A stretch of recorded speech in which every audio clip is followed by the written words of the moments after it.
Ce samedi 2 octobre, Meudon a électrisé la nuit d'un ballet de lumière.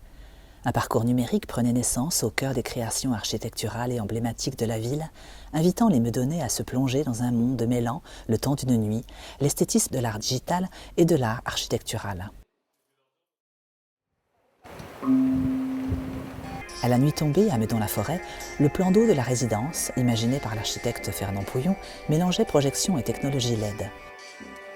Malgré la pluie, les visiteurs se sont déplacés sur ce site, classé patrimoine du XXIe siècle, pour assister à l'émergence d'une animation mettant en lumière la géométrie du bassin.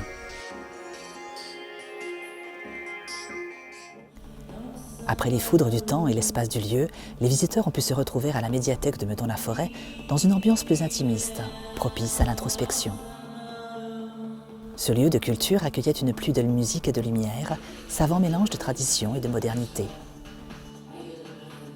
Marie Lanera racontait un univers italien au travers d'une transe musicale illustrée par la technologie du mapping de l'artiste Taj Neni.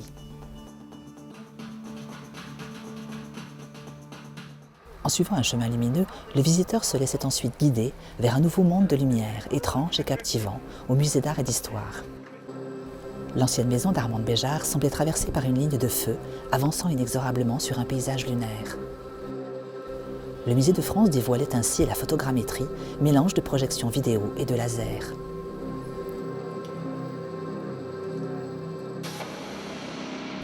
En écho à cette humeur nocturne électrique, l'orangerie résonnait d'une performance lumineuse et sonore.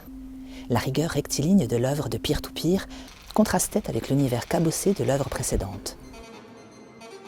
Les lignes se brisaient et se perdaient sur les murs, emmenant dans son sillage le visiteur, plongé dans une sorte de tunnel hypnotique et enivrant.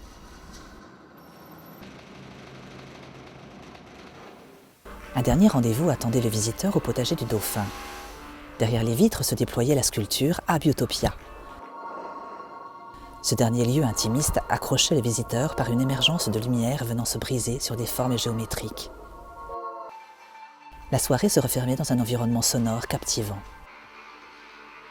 Organisé par l'espace numérique, les médiathèques de Meudon et la direction des affaires culturelles, cet événement est la première édition d'un savant mélange de technologie et d'architecture au service de l'art. Gageons qu'il y en aura d'autres.